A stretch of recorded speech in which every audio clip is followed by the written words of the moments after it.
All ನಮಗೆ ವೇದಿಕೆ ಕೊಟ್ಟಿರುವಂಥ ಇಲ್ಲಿರೋ ಪ್ರಾಧ್ಯಾಪಕರು ಮತ್ತು ಅಧ್ಯಕ್ಷರು ಮತ್ತು ಹೆಡ್ ಮಾಸ್ಟರ್ಸು ಸ್ಟಾಫ್ಸು ಪ್ರತಿಯೊಬ್ಬರಿಗೂ ನಾನು ಧನ್ಯವಾದ ಹೇಳ್ತಾ ಇದ್ದೀನಿ. ಗುಡ್ ಮಾರ್ನಿಂಗ್ ಎಲ್ರಿಗೂ.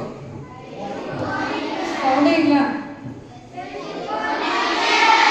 Very good.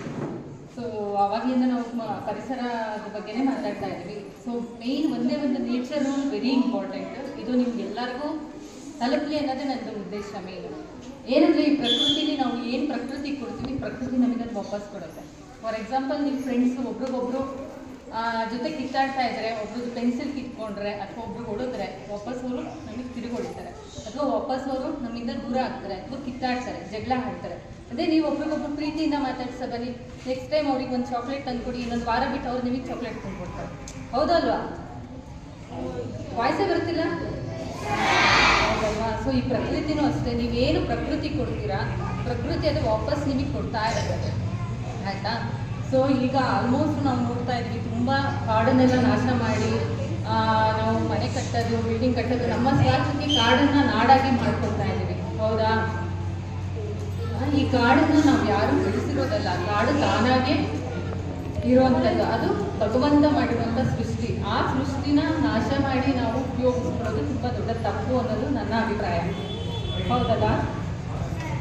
ಮಾತಾಡ್ತಾರೆ, ಯಾರು ಮಾತಾಡಿದ್ರೆ ತಾನೇ ನಾವು ಮಾತಾಡ್ಬೋದು. Very good.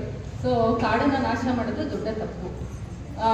ಈಗ ಮೇಡಮ್ ಎಕ್ಸಾಂಪಲ್ ಹೇಳಿದ್ರಲ್ಲ, ತಿಮ್ಮಕ್ಕ, ಸಾಲು ಮರದ ತಿಮ್ಮಕ್ಕ ಹೆಂಗಾದ್ರು ಅಂದರೆ ಅವ್ರಿಗೆ ಮದುವೆ ಆದ್ಮೇಲೆ ಅವ್ರಿಗೆ ಮಕ್ಕಳು ಇರಲಿಲ್ಲ. ಸೊ ಮಕ್ಕಳಿಲ್ಲ ಅನ್ನೋ ಒಂದು ಕೊರತೆನ ನೀಗಿಸ್ಕೊಳ್ಳೋಕ್ಕೋಸ್ಕರ ಅವ್ರೇನು ಮಾಡಿದ್ರು, ಸಿಕ್ಕಿ ಜಾಗದಲ್ಲಿ ಉದ್ದಕ್ಕೂ ರೋಡ್ ತುಂಬ ಸಸಿನ ನೆಡ್ತಾ ಬಂದರು. ಎಷ್ಟು 5,000 ಸಸಿಗಳನ್ನ ನೆಟ್ಟದ್ದು. ಅವ್ರು ಬರೀ ಸಸಿನ ನೆಡಲಿಲ್ಲ, ಸಸಿನ ನೆಟ್ಟಿದ ಜೊತೆಗೆ ಸಸಿನ ಪೋಷಣೆ ಮಾಡಿದ್ರು.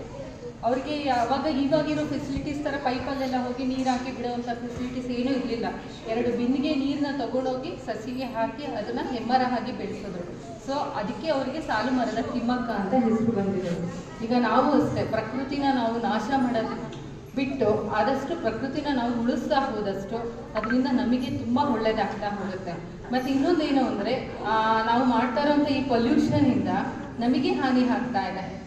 ಫಾರ್ ಎಕ್ಸಾಂಪಲ್ ಕೋವಿಡ್ ಟೈಮಲ್ಲೆಲ್ಲ ತುಂಬ ಪೊಲ್ಯೂಷನ್ಸ್ ಕಡಿಮೆ ಆಯಿತು. ಏನು ಕಡಿಮೆ ಆಯಿತು ಅಂದರೆ ನಾವೆಲ್ಲ ಕೋವಿಡ್ ಆಗಿದೆ ಅಂದ್ಬಿಟ್ಟು ಎಲ್ಲ ಮನೆ ಒಳಗಡೆ ಇರ್ತಾ ಇದ್ವಿ.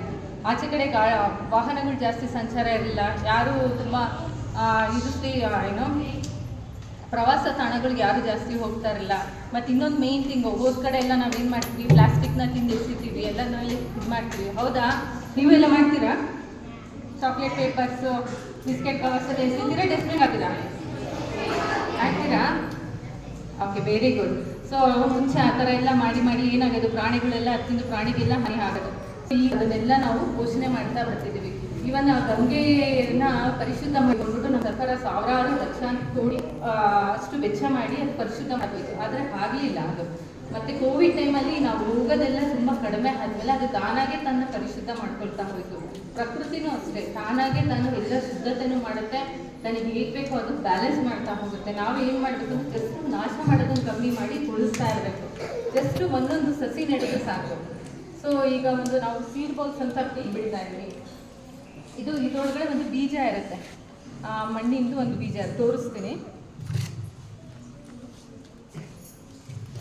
ಈ ಥರ ಇದು ಮಣ್ಣಿಂದು ಬಾಲ್. ಆ್ಯಕ್ಚುಲಿ ಮಣ್ಣು ಮತ್ತು ಗೊಬ್ಬರ ಹಾಕಿ ಒಂದು ಬಾಲ್ ಮಾಡಿರ್ತಾರೆ. ಇದರೊಳಗಡೆ ಎಲ್ಲ ಕಾಡು ಮರಗಳದ್ದು ಒಂದು ಬೀಜ ಇರುತ್ತೆ. ಜಸ್ಟ್ ನಾವು ಹೊರಗಡೆ ಹೋದಾಗ ಇದನ್ನು ಹೆಸಿದ್ರೆ ಸಾಕು, ಈ ಮಳೆ ಹನಿಗೆ ಇದು ವೆಟ್ಟಾಗಿ ಒದ್ದೆ ಆಗಿ ಇದರೊಳಗಡೆ ಇರುತ್ತೆ ಬೀಜ ಮೊಳಕೆ ಬರೋಕ್ಕೆ ಶುರುವಾಗುತ್ತೆ. ಮೊಳಕೆ ಬಂದಾಗ ಏನಾಗುತ್ತೆ, ಅದು ಸಸಿ ಆಗುತ್ತೆ. ಸಸಿ ಮರ ಆಗಿ ತಾನಾಗೆ ಬೆಳೆಯುತ್ತೆ. ಮುಂಚೆ ಅದು ಆಗಿದ್ರೆ ನಾವೆಲ್ಲ ಸಸಿನ ಹುಡ್ಕೊಂಡು ಬರಬೇಕಿತ್ತು, ಎಲ್ಲ ಇದು ಹಳ್ಳ ಮಾಡಿ ಪ್ಲಾಂಟೇಶನ್ ಮಾಡಬೇಕಿತ್ತು. ಈಗ ಇದು ಸಿಂಪಲ್ ಟೆಕ್ನಿಕ್. ನಾವು ಇದನ್ನು ಎಲ್ಲರೂ ಹೊರಗಡೆ ಹೋಗ್ಬೇಕಾದ್ರೆ 100,000 ಸೀಡ್ ಬಾಲ್ಸ್ನ ತೊಗೊಂಡೋಗಿ ನಾವು ಹಾಕ್ಬಿಡ್ಬೋದು. ಸೊ ತುಂಬ ಈಸಿ ಮೆಥಡ್. ಸೊ ಇವಾಗಲಾದರೂ ನಾವೆಲ್ಲರೂ ಪ್ರಕೃತಿನ ಉಳಿಸೋಕೆ ಆದಷ್ಟು ಪ್ರಯತ್ನ ಪಡೋಣ. ಸೊ ಪೊಲ್ಯೂಷನ್ಸ್ನ ಕಮ್ಮಿ ಮಾಡೋಣ, ನಾಶನ ಕಮ್ಮಿ ಮಾಡೋಣ. ಅಟ್ಲೀಸ್ಟು ಪ್ರತಿಯೊಬ್ಬರು ವರ್ಷಕ್ಕೆ 10 ಸಸಿನಾದರೂ ನೆಡೋವಂಥ ಒಂದು ಪಣ ತಟ್ಟೋಣ. ಓಕೆನಾ? ಮಾಡ್ತೀರಾ? ಸೇವ್ ಮಾಡ್ತೀರಾ? ಎಲ್ಲರೂ ಪ್ರಕೃತಿನ ಉಳಿಸೋಕ್ಕೆ ಪ್ರಯತ್ನ ಪಡ್ತೀರಾ?